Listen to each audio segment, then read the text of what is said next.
Hello students, syntax part 2 में मैं आपका स्वागत करता हूं।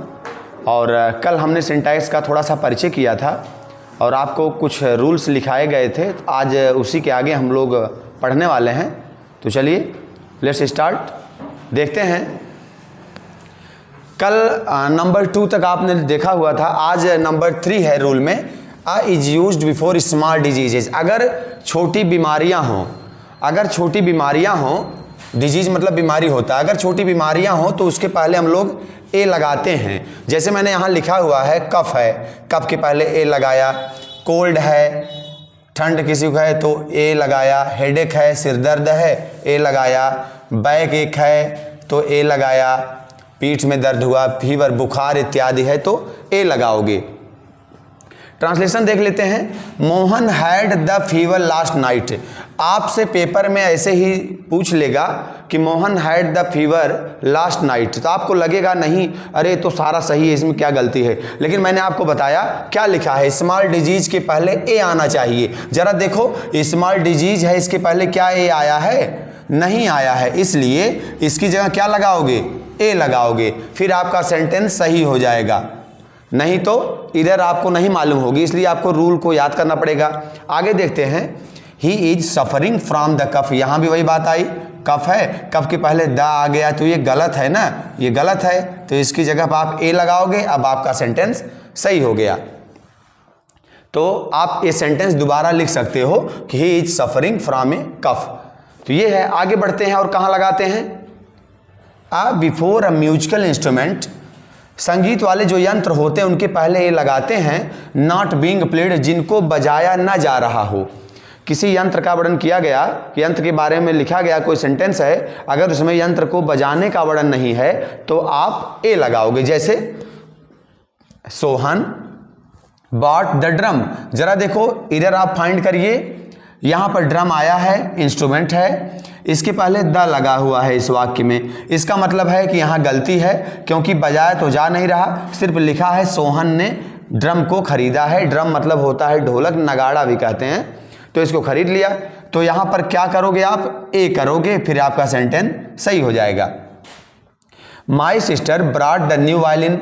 मेरी बहन नई वायलिन लाई। यहां देखो वायलिन, ये भी इंस्ट्रूमेंट है आपका, इसके पहले वापस द आया है, यहां पर गलती है, इसकी जगह पर आप ए लगाइए, फिर आपका वाक्य सही हो जाएगा। तो आप जानते रहिए, अगर कोई इंस्ट्रूमेंट है जिसको बजाया ना जा रहा हो तो उसके पहले हम लोग ए लगाते हैं। नंबर 5 पे बढ़ते हैं। अब बिटवीन क्वेश्चन वर्ड, प्रश्नवाचक शब्द हो और विशेषण हो या नाउन हो, एम्फैटिक सेंटेंस हो, जोर देने वाला कोई वाक्य हो, तो उस पर हम लोग ए लगाते हैं। देखो, what A lovely place it is, ये सेंटेंस आपका एकदम करेक्ट है, क्योंकि व्हाट के बाद देखो ए आया हुआ है, व्हाट के बाद ए आया है। इसका अर्थ क्या है? What A lovely place it is, यह कितना प्यारा स्थान है। इसका क्या है? व्हाट ए वंडरफुल बिल्डिंग, कितनी आश्चर्यजनक या अद्भुत इमारत है। ये सही है, लेकिन जरा लास्ट में आप देखना, व्हाट डेंजरस थिंग, कितनी खतरनाक वस्तु। लेकिन आप देखो इस व्हाट के बाद क्या ये आया है? नहीं आया। आप यहाँ ए लगाओगे, फिर आपका सेंटेंस करेक्ट होगा। तो आप इसको जानते रहिएगा, एम्फैटिक जो सेंटेंस होंगे उसमें क्वेश्चन वर्ड कोई आएगा, व्हाट या हाउ को क्वेश्चन वर्ड ही बोला जाता है, तो और एडजेक्टिव होगा उसमें या नाउन होगा, मीन्स व्हाट या हाउ के बाद, व्हाट के बाद अगर या तो नाउन आ सकता है यहाँ पर या तो एडजेक्टिव आ सकता है, उसके पहले आप ए लगाओगे। अगर नहीं लगा है तो आप लगा देना, तब आपका सेंटेंस सही हो जाएगा। तो आप इसका तुरंत स्क्रीनशॉट ले लीजिए। इसके बाद आगे बढ़ते हैं। चलिए आगे बढ़ते हैं। हमारा रूल नंबर 6 है, A for selling value of something. अगर आप किसी भी चीज की वैल्यू को बताते हैं, वो कितने में बिकता है, तो उसके लिए आप ए का प्रयोग करोगे। जैसे देखिए, wheat is sold ₹10 a kilo. जो गेहूं है ना, वो बेचा जाता है, जैसे लिखा ₹10 a किलो, अभी तो 10 नहीं है, आप इसकी जगह तो अभी 23 कर लोगे तो भी चलेगा। गेहूं का रेट महंगा हो गया इस समय, तो आप 23।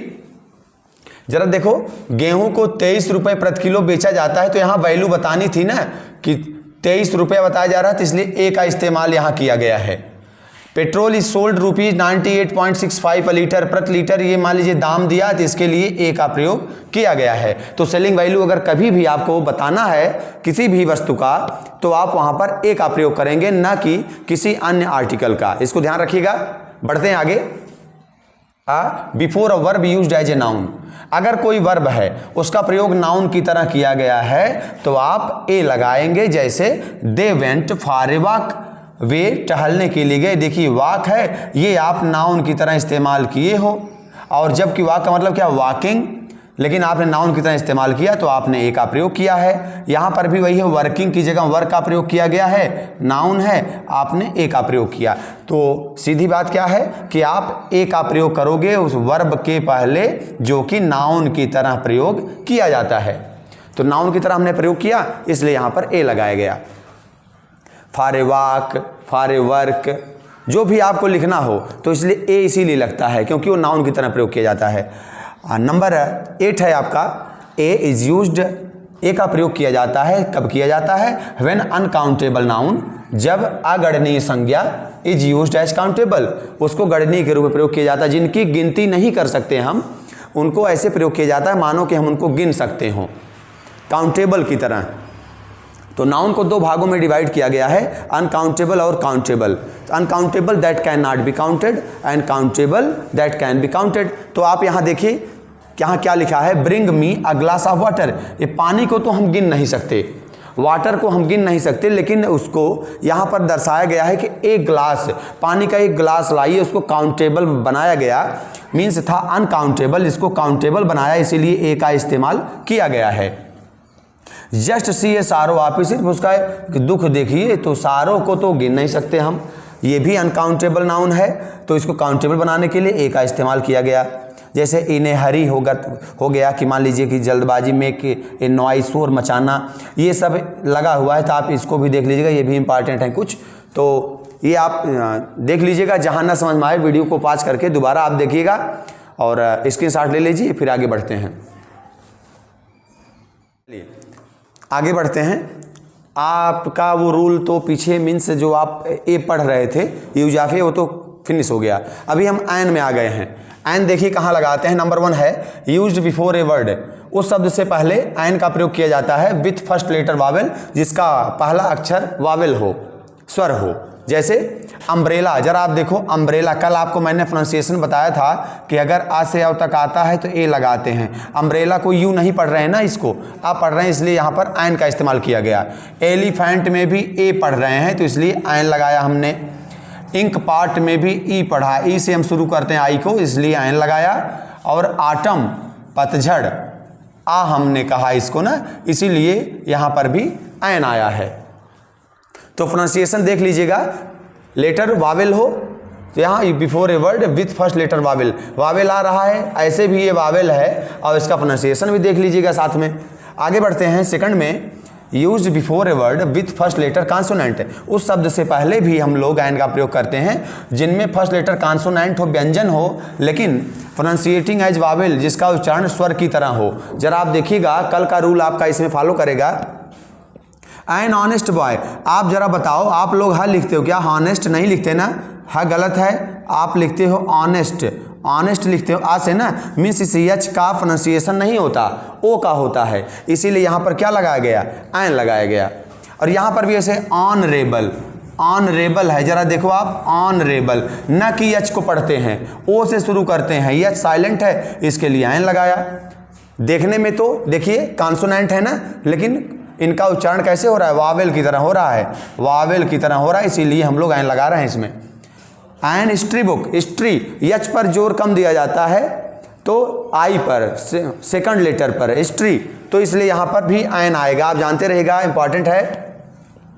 एन होटल नहीं है, होटल नहीं, hotel, an hotel, means H को हम लोग बहुत कम स्ट्रेस रहता है, ओ पर ज़्यादा, इसके लिए एन आएगा। एम ए, एम कैसे लिखते हैं? आप कहते हो एम, ए से, ए फर्स्ट जो हिंदी लेटर आ रहा है वावेल है ए, इसीलिए एन आएगा। एम वापस एम एल ए, यहाँ पर भी एन, और एम बी बी एस, तो यहाँ पर भी एन आया।